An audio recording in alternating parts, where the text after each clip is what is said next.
안녕하세요. 오늘은 베토벤과 낭만주의라는 제목으로 말씀을 드리겠습니다.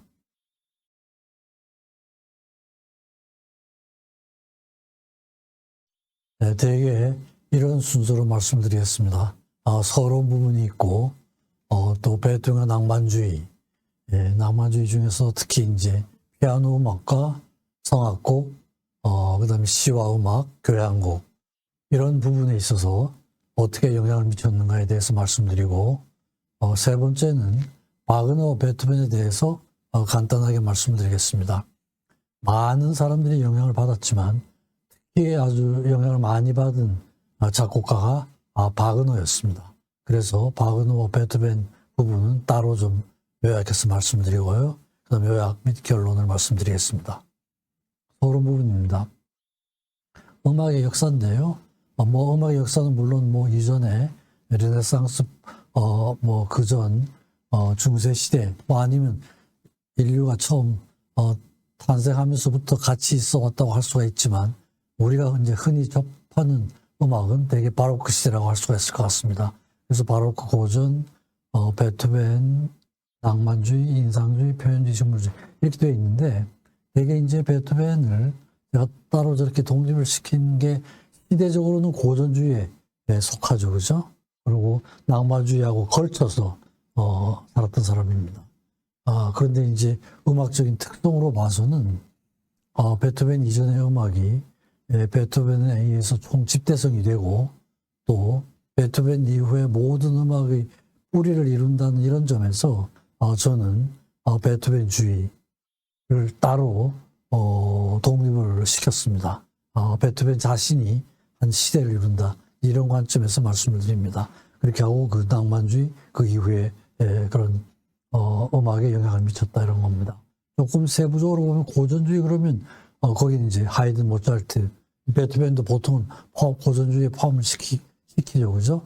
일부는 낭만주의에 시키기도 하지만, 이렇게 이제 낭만주의는 베토벤주의가 있고, 그다음에 낭만주의는 초기, 중기, 후기로 나누어 가지고 웨버, 슈베르트, 멘델스존 이런 작곡가가 초기에 속하고, 중기에는 쇼팽과 슈만, 후기에는 여러 많은 작곡가가 있습니다만 베를리오즈, 리스트, 바그너 이런 사람들이 후기에 속합니다. 신고전주의는 이제 브람스는 낭만주의 시대에 속하지만 고전주의 음악의 전통을 따르려고 시도했다는 점에서 이제 신고전주의 이렇게 이름 붙이고요. 스트라빈스키, 바르토크가 이제 여기에 속합니다. 민족주의 음악은 각 나라마다 자기 나라의 음악적인 특성을 강조하는 그런 그 운동이 일어났는데요. 그게 민족주의 음악입니다. 러시아를 중심으로 해서 일어났지만, 체코나 다른 나라에도 뻗쳤던 거죠. 글린카, 발라키레프, 보로딘, 교이, 림스키, 코르자콥 이런 사람이 이제 러시아를 대표하는 민족주의 음악가고요. 이어지는 게 인상주의, 드뷔시와 라벨로 대변되죠. 그 다음에 표현주의, 쇤베르크, 안톤 베베른, 알반 베르크. 이게 이제 신고전파라고 그렇게 얘기하죠. 그죠? 과거에 하이든, 모차르트, 베토벤이 성취한 것과 비슷한 성취를 했다. 비엔나 출신이래요. 그래서 이 세 사람을 비엔나 3인방이라고 이렇게 얘기를 하기도 하죠. 그다음에 신중물주의, 실용주의 이렇게 이제 이어지고 있습니다. 그래서 베토벤 음악이 이런 주로 낭만주의하고의 관계를 말씀드리지만 전체적으로 영향을 미친 부분에 대해서 말씀을 좀 드리겠습니다. 베토벤과 낭만주의인데요. 우선 피아노 음악입니다. 물론 여러 분야에서 다 영향을 미쳤지만 특히 이제 피아노 부분이 상당한 많이 영향을 미쳤던 것 같습니다. 대개 이제 낭만주의 시대에 오면은 캐릭터 피스, 번역은 성격 소품이라 이렇게 하는데 이제 아주 소품들이죠, 그죠? 피아노인데 그냥 그 소나트나 이런 것처럼 큰 곡으로 쓰지 않고 작은 규모의 곡으로 쓰는 이걸 이제 캐릭터 피스라고 얘기를 하는데요. 일부는 바가텔이라는 이런 명칭을 붙이기도 하고, 또는 아주 짧게 제목을 붙입니다. 물의 기록 이런 걸 같이 붙여가지고 그 안에 몇 곡을 묶는 형식으로 이렇게 작곡이 되기도 합니다. 베토벤이 그 작품 번호로는 33번, 119번, 126번 이 세 개에 걸쳐서 바가텔이었습니다. 이 작품 번호 33번에는 7개의 바가텔 이렇게 돼 있고 119번에는 11개의 바가텔, 126번에는 6개의 바가텔. 그래가지고 한 작품 안에 몇 개의 바가텔을 붙여서 이렇게 합니다. 각각의 곡에는 제목을 붙일 수도 있지만 붙이지 않는 경우도 있습니다. 슈베르트의 경우는 이제 4개의 즉흥곡, 맨델스존의 무언가, 브람스의 간주곡들, 이런 곡들이 이제 캐릭터 피스에 속한다고 볼 수가 있겠습니다. 슈베르트인데요. 고전주의에서 낭만주의로 1797년에서 1828년까지 살았죠. 그러니까 1821년부터 낭만주의가 시작이 되거든요. 그러니까 이제 대부분을 고전주의에 걸쳐 있으면서 낭만주의 초기까지 살았는데 이제 음악적인 특성으로는 낭만주의에 속한다고 이렇게 보고 있습니다. 피아노 곡도 고전파 형식의 큰 소나타를 쓰기도 하고 낭만파의 주된 장르인 캐릭터 피스, 지금 말씀드렸던 그런 곡을 쓰기도 했습니다. 전체적으로는 피아노 소나타는 21곡을 쓴 걸로 그렇게 되어 있습니다. 그래서 슈베르트의 피아노 소나타를 대개 이제 발달 단계로 보면은 초기, 변화기, 성숙기, 후기 이렇게 해서 4가지 단계로 나눕니다. 그래서 초기 1번에서 10번까지, 11번에서 13번까지가 변화의 시기인데요. 여기에 이제 발표된 11번 피아노 소나타가 F 단조 소나타인데 베토벤의 중기 소나타, 특히 이제 열정 소나타를 모델로 한 그런 피아노 소나타로 알려지고 있습니다. 그리고 후기 소나타가 이제 19, 20, 21번 세 곡을 쓰게 되는데 이게 이제 슈베르트 소나타 작품의 극치 모든 피아노 소나타의 어떤 사상이 집약된 그런 소나타라고 할 수가 있는데요. 아주 서정적이지만 이 세 곡은 다 베토벤의 영향을 받은 걸로 그렇게 이제 인식되고 있습니다. 맨델스존도 세 곡의 피아노 소나타를 썼습니다. 그 중에서 2장조 소나타, 요게 베토벤 후기 피아노 소나타인데 특히 28번은 특별히 이름이 따로 붙어 있지는 않습니다. 그 영향을 받은 걸로 되어 있고요.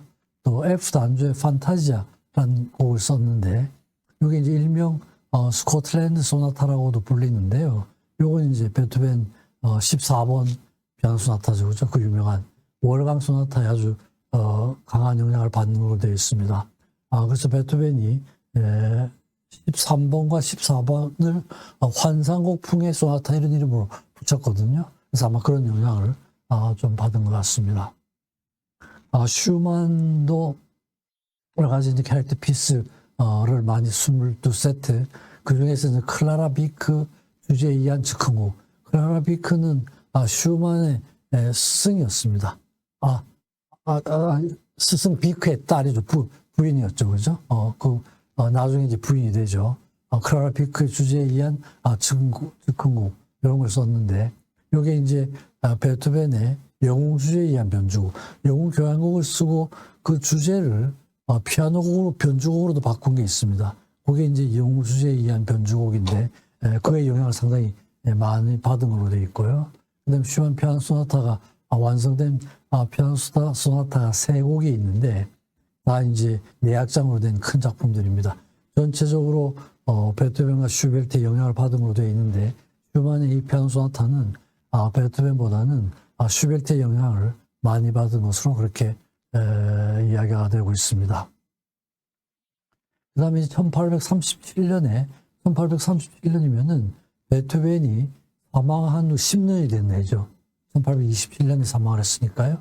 10주년 수도 기념 공연이 있었습니다. 그때 이제 헌정식 연주를 위한 곡을 작곡을 했는데 C장조 큰 판타지아라는 곡을 이 목적으로 작곡을 했었습니다. 근데 그 곡은 초dak장에서는 베토벤의 그 성악곡이 있습니다. 연가곡 멀리 네네네라는 곡이 있는데 그 노래에서 일부를 인용을 했고 세 번째 악장은 베토벤 7번 교향곡 느린 악장을 영향을 받은 걸로 이제 그렇게 되고 있습니다. 쇼팽은 뭐 거의 일생 동안 오로지 거의 뭐 피아노 곡만 작곡을 했었죠, 그죠? 그래서 피아노 곡 중에서는 지금 말씀드린 그런 캐릭터 피스 그 가운데 이제 넉턴, 즉흥곡, 인테르메초, 발라드 이런 게 있고, 에추드, 연습곡이죠. 프렐루드, 그 다음에 무곡, 그 다음에 피아노 소나타, 투세트 변주곡, 이런 걸 썼는데, 간단하게 소개를 드리겠습니다. 캐릭터 피스는 녹턴이라는 게 있죠. 지금 야상곡이라고 번역되는 거죠. 조용한 밤에 분위기를 그리는 서정적인 피아노 곡을 이루는데요. 그것도 작곡을 하고, 즉흥곡입니다. 즉흥 환상곡 같은 이런 것도 있죠. 즉흥적인 악상에 따라서 자유롭게 작곡한 곡이고요. 인테르메조라는 건 간주곡 또는 감막곡이라고 불리죠. 그죠?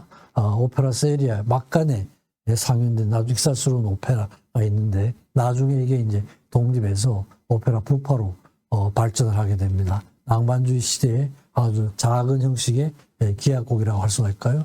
발라드가 있죠. 지금 자유로운 형식의 아주 서사적인 가곡을 얘기를 합니다. 에튜드는 연습곡이죠. 연습곡, 쇼팽의 연습곡이 아주 유명하죠. 프렐루드 서곡이고, 무곡은 이제 마주르카, 폴로네이즈, 월츠, 폴란드 민속 음악을 삼아가지고 무대 연주곡으로 발전이 된 그런 게 이제 마주르카라고 할 수가 있죠. 그래서 전체적으로 지금 말씀드린 것들이 다 이제 피아노 곡들입니다. 피아노 곡들인데 큰 규모 피아노 작품도 했습니다. 세 곡의 피아노 소나타를 쓰는데 특히 이제 이번에 그 세 번째 악장이 장송 행진곡으로 되어 있습니다. 아마 장송 행진곡으로는 가장 흔히 사용되는 그런 악장이라고 할 수가 있는데요. 이게 이제 베토벤이 피아노 소나타를 쓸 때 12번째 피아노 소나타의 그 세 번째 악장을 장송곡으로 썼습니다. 이것도 뭐 상당히 새로운 지도였다고 할 수가 있죠. 그죠? 소나타를 쓰면서 그 안에 장송곡을 집어넣는, 이것도 베토벤이 참 시도한 건데 아마 이제 그걸 모델로 해서 쇼팽이 장송 행진곡을 쓴 것 같습니다. 또 한 곡의 판타지아를 썼는데 이것도 이제 베토벤과 슈베르트의 영향을 받은 걸로 그렇게 되어 있습니다. 프란츠 리스트인데 헝가리 출신이죠, 그죠? 그래서 뭐 이건 피아노 그런 그 연주의 발달, 작곡의 발달에 굉장한 영향을 많이 미쳤던 사람이죠. 그래서 실제로 지금 근대적 의미의 독주의 리사이틀이라는 이런 이름을 처음 붙인 사람이 리스트였습니다. 독주자로 혼자 하고, 그죠? 그래서 아마 저 피아노의 위치도 이제 옆으로 한다든지 프로그램도 자기가 작곡한 모든 곡을 혼자서 연주를 하는 이런 이제 리사이틀의 형식을 처음 시작을 했고, 그 전통이 지금까지 내려오는 거죠, 그죠? 그래서 단테 소나타라는 걸 썼는데, 요건 아마 빅토르 위고가 단테에 대해서 쓴 그게 있었습니다. 그 단테를 읽고 나서 영감을 받아가지고 단테 소나타라는 걸 썼습니다. 소나타 환상곡인데, 요게 이제 베토벤의 환상곡 풍소나타 13번, 14번, 아까 잠깐 말씀드렸었죠? 그 영향을 받은 것으로 그렇게 되어 있습니다. 그리고 리스트가 또 비단주 소나타를 하나 썼는데, 이건 아마 여러 사람의 그런 영향을 받은 것 같습니다. 바흐너, 슈베르트, 슈만, 일부는 이것도 베토벤의 영향을 받은 걸로 그렇게 되어 있습니다. 그리고 이제 리스트는 베토벤의 많은 곡들을 피아노 곡으로 또 편곡을 했습니다. 교향곡은 뭐 9곡 전체 다를 피아노 곡으로 편곡을 하기도 하고, 뭐 물론 구본교향을 포함해서 다 편곡을 했습니다. 브람스인데요. 브람스는 뭐 원래 악기는 피아니스트였죠. 그래서 지휘도 하고 그랬습니다. 그래서 그 당시에 이제 바그너하고 이렇게 대립적인 그런 입장을 취해가지고 양쪽에 이제 상당한 격렬한 그런 그 투쟁이 있었습니다. 피아노 소나타를 세 곡을 쓰는데 1번, 2번, 3번 쓰는데 특히 이제 1번 소나타가 브람스한테 쓴 작품 번호 1번이 됩니다. 1번이 되는데 그게 이제 전체적으로는 베토벤, 슈만, 슈베르트의 영향을 받지만 특히 이제 베토벤 영향을 많이 받고, 특히 이제 1번 소나타는 베토벤의 그 헤머클라비에 29번 소나타입니다. 그죠? 베토벤의 피아노 소나타 중에서 가장 웅장하다고 알려진 29번 헤머클라비에 소나타의 영향을 굉장히 많이 받은 것으로 이해했습니다. 브람스가 처음 슈만한테 인사를 갔을 때 슈만 앞에서 친 피아노가 일반 피아노 소나타였습니다. 그래서 슈만이 그걸 듣고 감동을 해가지고 자기의 음악 평론 잡지에 새로운 음악의 길이 열렸다 이런 평론을 쓰고 감동을 받아가지고 자기 집에 인사를 하러 온 브람스를 자기 집에 묵으라 그래서 한 달 동안 묵다가 이제 그 부인 클라라를 사랑하게 되는 이런 에피소드가 있습니다. 19세기 후반에 가면 리스트와 브람스를 제외하고 나머지 많은 작곡가들은 거의 피아노에는 관심이 별로 없었던 것 같습니다. 일부 작곡가들이 했지만 다른 분야인지 교향곡이라든지 이런 데 관심이 많았고 피아노 분야에는 별로 관심은 없었던 것 같습니다. 그리고 이제 바그너가 베토벤 9번 교향곡을 듣고 아주 감동을 받아가지고 이게 이제 두 개의 피아노를 위한 곡으로 편곡을 하는데 제가 이걸 들어보려고 그랬는데 악보가 남아있는 것 같지는 않습니다. 기록으로는 베토벤의 9번 교향곡을 피아노 곡으로 편곡을 했다는 기록이 남아있습니다. 그 다음에 이제 펠릭스 드레제이케라는 독일 작곡가인데요. 리스트와 바그너의 추종자로 그렇게 알려져 있습니다. 환상곡풍 소나타 이런 걸 썼는데 이게 이제 베토벤의 그 환상곡풍 소나타 그 모형에다가 리스트적인 해석을 깃들인 곡이다. 이렇게 이제 평가를 받고 있습니다. 그리고 막스 레거라는 사람인데요. 이 사람도 이제 브람스 다음으로는 가장 탁월한 독일 피아노 음악의 작곡가로 이렇게 알려져 있습니다. 주로 이제 아까 말씀드린 그런 소품, 캐릭터 피스들이 주된 분야가 되고 바흐 주제에 의한 변주곡, 헬레만 주제에 의한 변주곡 이런 변주곡을 썼는데 이 두 개 다 모두 베토벤의 그 디아벨리 주제에 의한 변주곡이 33곡의 변주곡 후기 작품입니다. 베토벤이 53세 때 작곡한 곡인데 그 변주곡에 영향을 받은 걸로 그렇게 되어 있습니다. 그리고 또 실제로 베토벤 자신을 주제로 한 그런 변주곡도 막스 레거라는 사람이 작곡을 했습니다. 프랑스에서는 쌍쌍이라는 아주 뛰어난 음악가가 있었죠. 그렇죠? 그래서 두 대의 피아노를 위한 곡을 작곡을 했는데 이게 이제 베토벤 주제에 의한 변주곡을 썼습니다. 그 외에도 뭐 폴로네이즈, 그렇죠? 뭐 이런 곡을 썼는데 두 대의 피아노를 위한 곡, 저 곡은 베토벤 주제에 의한 변주곡으로 작곡을 했습니다. 그 다음에 이제 또 세자르 프랑크라는 사람이 있었죠. 벨기에 출신이었는데 나중에 이제 프랑스로 귀화를 했습니다. 오르간을 많이 썼죠, 그렇죠? 그리고 이제 코랄과 푸가 이런 곡도 쓰고 또 아리아와 피날레라는 프렐루드 전주곡을 썼는데 이 전주곡이 베토벤 후기 피아노 소나타에 영향을 받은 걸로 그렇게 이제 인정이 되고 있습니다. 러시아에서는 이제 성페테르부르크를 중심으로 한 5인조 음악가라든지 국민주의 음악파라고 할 수가 있죠, 그죠? 스타 소프란 사람을 정신적인 지주로 삼고 발라키레프라든지 보로딘, 휴이, 무소우스키, 림스키, 코라다코브 이 5명을 이제 5인방이라고 이렇게 이름을 하죠, 그죠? 이름을 하는데 이 중에서 이제 다른 사람들은 피아노 음악에는 별로 관심이 없었는데 무소우스키가 좀 관심이 있었던 것 같습니다. 5명 중에서도 가장 뛰어난 작곡가고 국민주의의 그런 걸로 시작을 했지만 그 한계를 좀 뛰어넘으려고 노력을 했던 사람이고요. 또 피아노 음악이 중요한 위치를 차지하고 있습니다. 그래서 여러 가지 시단조, 스케르초, 그다음에 그 소품들을 썼는데 이건 특이하게 피아노곡의 영향을 받기도 하고 또 베토벤의 현악 사중주곡의 그런 악장들을 피아노 음악으로 또 이렇게 개작을 하기도 했습니다. 그 다음에 이제 헝가리에서는 바르토크라는 작곡가가 있죠. 현대판 베토벤으로 불리는 아주 뛰어난 작곡가였죠. 7살 때부터 발츠타인, 베토벤의 21번 피아노 소나타인데 그걸 쳐가지고 세인의 주목을 받기 시작을 했습니다.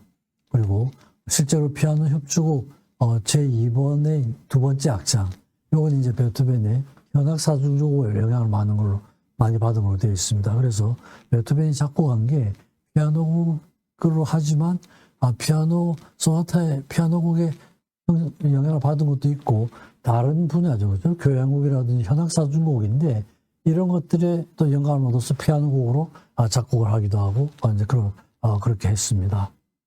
그다음 또 헝가리 출신으로는 코다이란 작곡가가 있었죠, 그죠? 헝가리 민속음악 연구로 아주 유명한 분이었는데요. 소나티나와 소나타 이걸 작곡을 했는데 하이든과 베토벤의 영향을 받은 걸로 그렇게 이제 받아들여지고 있습니다. 그 외에 연습곡들, 어린아이들을 위한 피아노 소곡집 이런 것들도 작곡을 했습니다. 그 다음에 이제 러시아에서는 아까 말씀드린 그런 5인방 외에도 뛰어난 음악가들이 많이 나왔습니다. 스크리아빈, 라흐마니노프, 스트라빈스키, 프로코피에프 이런 사람들이 이제 곡에서는 피아노 곡에서는 베토벤의 영향을 받은 곡들이 좀 있습니다. 이제 프로코피에프는 피아노 소나타를 9곡, 이 당시에 이제 작곡가로는 상당히 좀 예외적인 작곡가라고 피아노 곡에 대한 관심이 많았던 그런 분입니다. 이런 피아노 소나타들이 베토벤의 피아노 소나타를 다 영향을 받은 걸로 그렇게 이제 받아들여지고 있고요. 영국은 맨델스존 영향을 상당히 많이 받 전체적으로 맨델스존이 여러 차례 영국을 방문하기도 했죠.